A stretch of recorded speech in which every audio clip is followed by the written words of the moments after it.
बाल समय रवि भक्षी लियो तब तीनहु लोक भयो अंधियारो, ताहि सो त्रास भयो जग को, यह संकट काहू सो जात न टारो। देवन आनी करी बिनती तब छाड़ी दियो रवि कष्ट दी। मैं अनिल कुमार दीक्षित अपने वीडियो चैनल दीक्षित जी स्पीक्स के साथ एक ज्ञानवर्धक और धार्मिक कथा का वीडियो लेकर के आपके समक्ष उपस्थित हुआ हूँ। आज है तारीख 7 सितंबर 2021 और दिन है मंगलवार। श्री हनुमान जी को कलयुग के देवता कहा गया है, बल्कि उनकी गिनती देवताओं में नहीं की जाती है, उन्हें रुद्र का अवतार माना जाता है। रुद्र यानी कि स्वयं भगवान शंकर, उनके में भगवान शंकर का अंश है ऐसा कहा जाता है। आज मंगलवार के ही दिन उनका जन्म हुआ था, इसलिए आज मंगलवार का बहुत ही महत्व है। इसीलिए मंगलवार को हनुमान जी का दिन माना जाता है।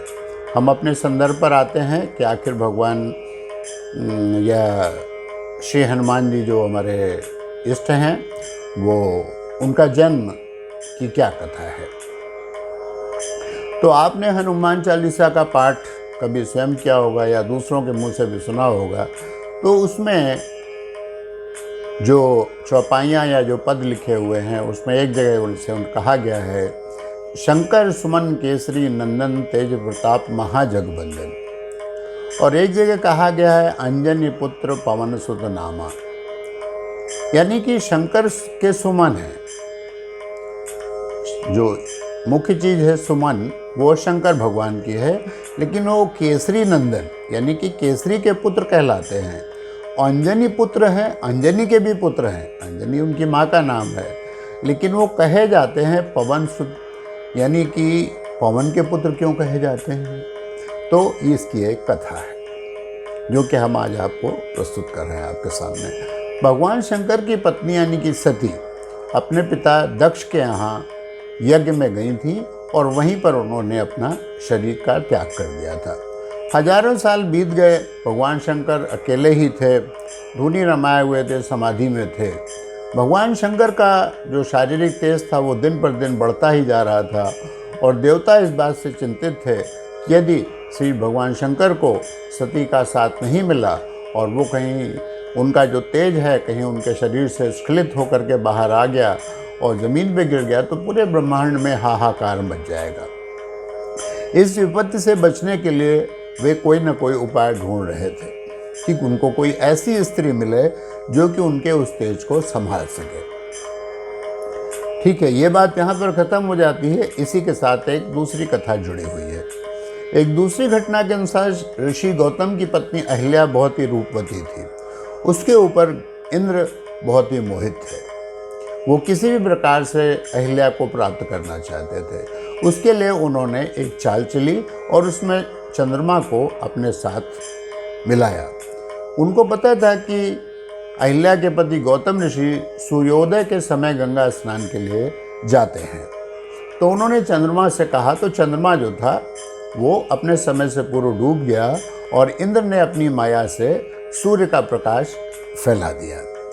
और उसके बाद गौतम ऋषि का वेश धारण करके इंद्र अहिल्या के पास गए और उन्होंने उनके साथ रमण किया।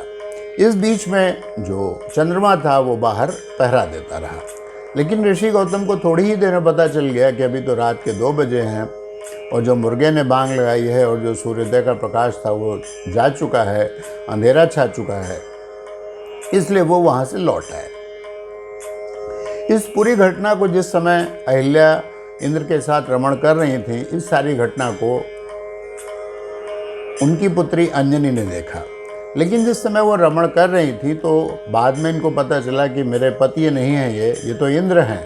लेकिन उन्होंने वो शांत रही और अपनी पुत्री से कहा कि तुम इस घटना का जिक्र अपने पिता गौतम ऋषि से नहीं करना। उधर गौतम जी को पता चल गया था कि उनके साथ कुछ छल किया गया है। जब उन्होंने ध्यान लगाया तो उनको सारी बात पता चल गई। इसके बाद उन्होंने सोचा कि वे अहिल्या से पूछेंगे, देखें अहिल्या इस बात को बताती हैं या नहीं बताती हैं।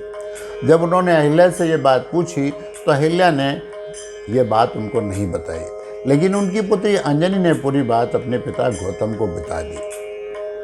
अहिल्या को छल को छिपाने और झूठ बोलने के लिए ऋषि गौतम ने अहिल्या को श्राप दिया कि अब तुम हवा में इसी कोठरी में रहोगी, तुम सबको देखोगी लेकिन तुमको कोई भी नहीं देख सकेगा, न तुम सिर्फ कुछ खा सकती हो, न तुम कुछ पी सकती हो, न तुम बोल सकती हो, तुम चिल्लाती रहोगी, तुम्हारी आवाज़ कोई नहीं सुनेगी।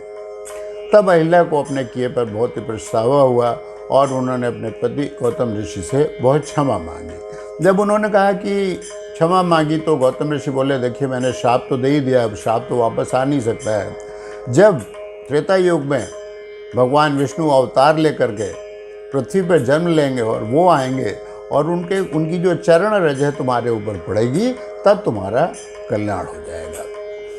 उन्होंने इंद्र को भी श्राप दिया कि जिस कुकृत्य के करने के लिए तुमने ये सब कुछ छल किया है तो तुम्हारे पूरे शरीर में उस तरह के दाग हो जाएंगे। इसके बाद उन्होंने चंद्रमा को भी श्राप दिया कि तुमने चूंकि इसमें अपना साथ दिया है इस छल में, इसलिए तुमने आज अपने को पहले से डुबो लिया है, यानी अपना आकार तुमने छोटा कर लिया है। आज तुम समय से पहले ही तुम डूब गए हो, तो आगे से ऐसा होगा तुम्हारा शरीर कभी एक सा नहीं रहेगा, ये हमेशा घटता बढ़ता रहेगा। अहिल्या को बेटी के ऊपर बहुत क्रोध आया क्योंकि उसने सारी बात अपने पिता को बता दी थी, तो उसने अपनी पुत्री अंजनी को अहिल्या ने श्राप दे दिया कि तू किसी के भी साथ रमण नहीं करेगी, लेकिन तू दिन में ही माँ बन जाएगी। अंजनी को ये बात खल गई, उसने प्रतिज्ञा की कि वो तो जिंदगी भर अपने ऊपर किसी का छाया भी नहीं पड़ने देगी, और उसके बाद वो ऋषिमुख पर्वत पर चली गई और वहाँ जाकर के तपस्या करने लगी। उसकी तपस्या का तेज चारों ओर फैलने लगा और धीरे धीरे ये बात देवलोक में भी पहुँची। देवता लोग इससे काफ़ी परेशान हुए कि पता नहीं है जो तेज हो रहा है क्या करेगा। उन्होंने इस अवसर का लाभ उठाया और वो भगवान शिव के पास गए और उन्होंने सब सारी बात उनको बताई कि अगर कहीं ऐसा हो गया तो बहुत उथल पुथल मच जाएगी। उन्होंने शिव जी को राजी कर लिया। शिव जी वैसे भी भोले बाबा हैं, वो उनकी बातों में आ गए और वो उनके साथ गए। जो कि वो होनी थी, भगवान ने लिख रखा था कि वैसा ही होगा। वैसे उन सभी लोगों ने महात्माओं का वेश बनाया और उनकी कुटिया पर जा कर के अंजनी से पानी मांगा। अंजनी ने सोचा कि पानी देना कोई गलत बात नहीं है, अगर हम नहीं देंगे तो इससे दोष भी लगता है।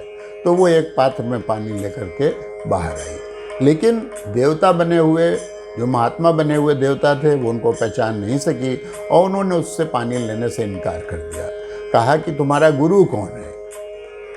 तो उसने कहा हम तो गुरु के विषय में कुछ भी नहीं जानते हैं। तो उन्होंने कहा अगर किसी का गुरु नहीं है, गुरु दक्षिणा तुमने नहीं ली है और तुम तपस्या कर रही हो, तो हम तुम्हारे हाथ का पानी नहीं पिएंगे, उससे हमको पाप लगेगा। तो अंजनी ने कहा कि तो ठीक है, आप हमको दीक्षा देने का आप लोग कुछ बंदोबस्त कर सकते हो तो कर दें। तो उन्होंने भगवान शिव को इसके लिए राजी किया। भगवान शिव ने विधिवत उसको गुरु की शिक्षा, गुरु बनाया और शिक्षा दी। और जब वो जो मंत्र दिया जाता है, जब वो कान में देने लगे, तो उसी समय उन्होंने फूंक के द्वारा अपना जो तेज था उसके शरीर के अंदर प्रविष्ट करा दिया। उससे उसको गर्भ ठहर गया। चूंकि फूंक से मारा था उन्होंने, इसलिए उसको पवन पुत्र कहा गया है। हवा के द्वारा उसके पेट में गया था, इसलिए पवन पुत्र कहा गया। अब जब ये बात अंजनी को पता हुई कि महात्माओं ने मेरे साथ छल किया है, तो जैसे ही उसने हाथ में जल लिया और उसको शापित करके सब देवताओं को श्राप देने ही वाली थी, तभी वो लोग भगवान शिव के साथ अपने असली रूप में आ गए और उन्होंने समझाया कि ऐसा हम लोगों ने इसलिए किया था, ये तो विधाता ने रच रखा था और तुम्हारे जो पुत्र होगा वो भगवान अंश के से पैदा होगा, इसलिए वो युगों युगों तक उसकी पूजा होगी और बहुत ही उसको ख्याति मिलेगी। इस पर अंजनी ने उन लोगों को माफ़ कर दिया। इसके बाद जो वानरों के राजा थे, उनका नाम था केसरी, वानर राज केसरी। वो पहले से ही अंजनी के ऊपर, उसके तेज के ऊपर मोहित थे और वो उससे विवाह करना चाहते थे।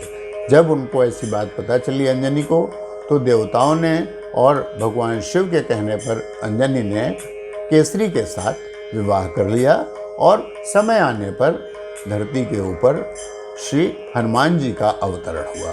और हनुमान जी हमेशा पूरे जाते हैं, उनको पृथ्वी का देवता कहा जाता है और इसीलिए उनको कहा गया है शंकर सुमन केसरी नंदन, क्योंकि शंकर के सुमन थे, शंकर जी के जो अंश था, और चूंकि वो फूंक मार के उनके कान में वो डाला गया था, इसलिए अंजनी पुत्र पवन सुत नामा पड़ा। तो ये थी भगवान श्री हनुमान जी के अवतरण की कथा। आप बताइएगा कि आपको ये हमारा वीडियो कैसा लगा। अगर आपने वीडियो को सब्सक्राइब ना किया हो तो सब्सक्राइब अवश्य कर दीजिएगा। सिर्फ सब्सक्राइब एक बार ही करना है और साथ में नोटिफिकेशन का बटन भी दबाना है, बार बार सब्सक्राइब उसको नहीं करना है। और सब्सक्राइब करने में किसी भी प्रकार का शुल्क नहीं सकता है, निःशुल्क है। हाँ, अगर वीडियो पसंद आए तो आप लोगों के साथ शेयर कीजिएगा, जिससे भगवान की कथा और भी लोगों तक पहुँचे। तो फिर अब अनिल कुमार दीक्षित को इजाज़त दीजिए। नमस्कार।